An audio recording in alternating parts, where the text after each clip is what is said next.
Hello and welcome. I'm Claire Rees and I am Jade Third Eye's Financial Crime Regulatory Specialist.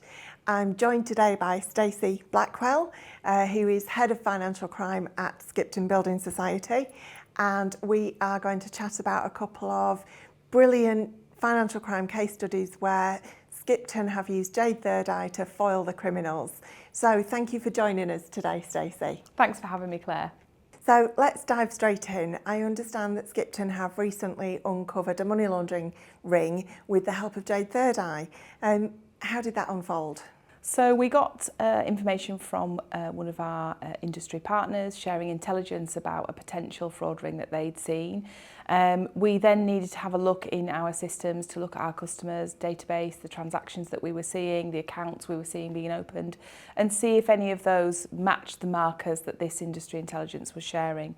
Unfortunately, we did find some markers that indicated that we were seeing similar activity. What we weren't sure about at that point was whether it was kind of small and isolated, or whether it was part of a much larger criminal enterprise. So we have Jade Third Eye transaction monitoring, which is fantastic because of its bespoke ability, if you like. And we were able to create a rule that looked for this activity. We could test it very quickly because we have a sandbox environment, so we tested that. So when we put the new rule live, it continued to fire and show us that we were seeing what looked like an organised attack. So we were seeing multiple accounts being opened, using the same sorts of details, same types of customers, same types of amount being deposited, and then a flurry of contact with our contact centre to find out how they could get money out of the society. So we could see that we were having a very similar sort of types of accounts being opened. So it was becoming clearer that this was more organised criminality than it was just an isolated incident. So what's the next steps then? What happens when you've identified a ring? What do you do with that? So when we identify this kind of activity, we will work very quickly to restrict those accounts. So if money does arrive into one of those accounts, we can close those accounts or we can restrict access to those accounts, because what we want to do is disrupt this activity as much as possible. Yeah. So if you're a criminal and you've paid £10 of your own money into one of our accounts, for example, and then you've received a much bigger payment, which is actually the proceeds of the scam itself, we want to be able to either capture that money when it arrives with us and stop it moving on, or stop you getting it in the first place. So we kept the rule open, we kept it running, and it continued to spot accounts being opened over the next sort of 12 months. Probably a couple of hundred accounts were opened of a similar nature. Blimey, that's a lot of activity in a short space of time. It is. For a building society. Absolutely, absolutely. And I think it's just indicative of the nature of financial crime evolving all the time. Criminals are always trying to find a way to use the system to their advantage.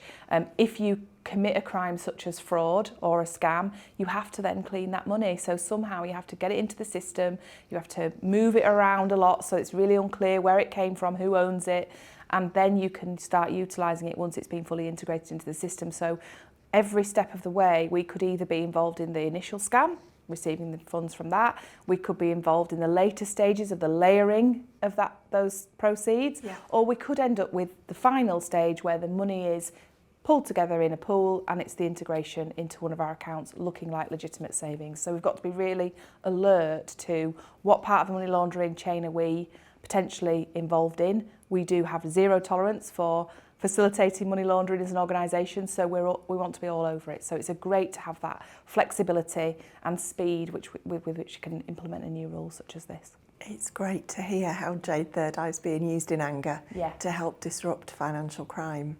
There has been a new report recently where I've seen an increase in money mule activity happening in non-payment services accounts, and obviously you're already a step ahead. Would you have any advice to other non-payment services firms in terms of managing the risk and keeping a step ahead?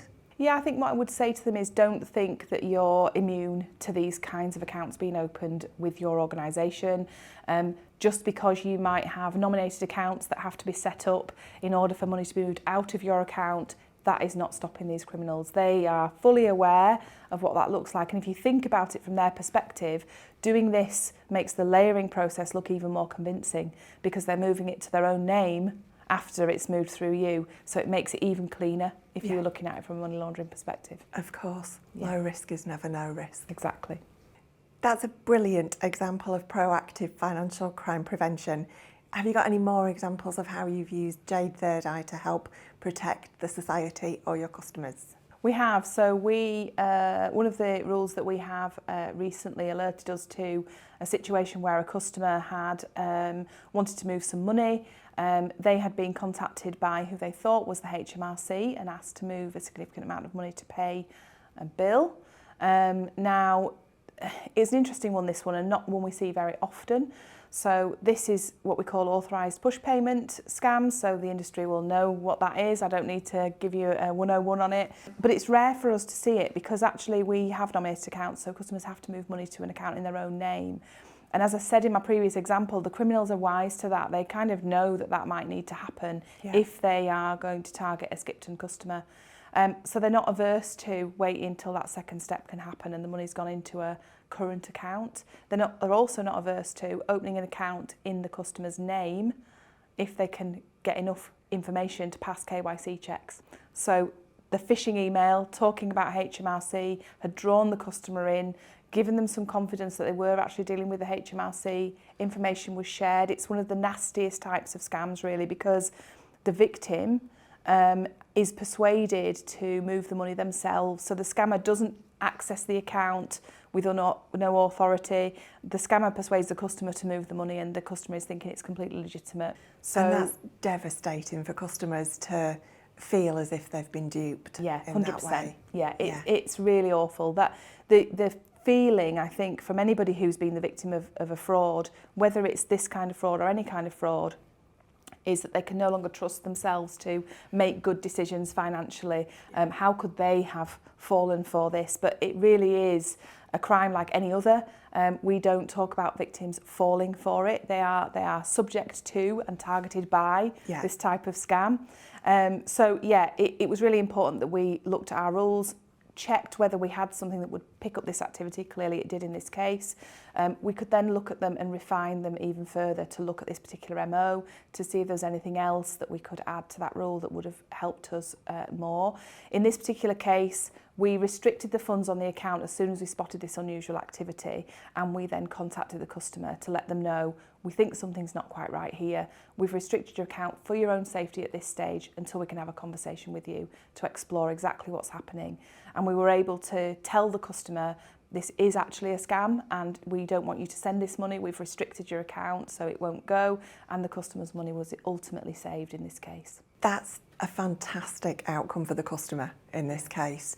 And I know there are lots of similar cases and lots where it's harder to persuade the customer. Again, what would you say to another firm facing similar challenges? I think the thing for all firms is to consider the FCA's recent guidance around delaying payments. So, they are really keen for us to make the right decisions, to protect our customers, to make sure that people aren't subject to these kinds of scams because we're not taking some action. The conversations can be really challenging, and occasionally we have no alternative but to allow the money to go. But I think organisations like ours can really, because we know our customers so well, can really make a difference. And very often we are able to persuade customers not to send money where we believe it's a scam. So really successful outcome in this case. Good work and fantastic team I know you've got here, Stacey.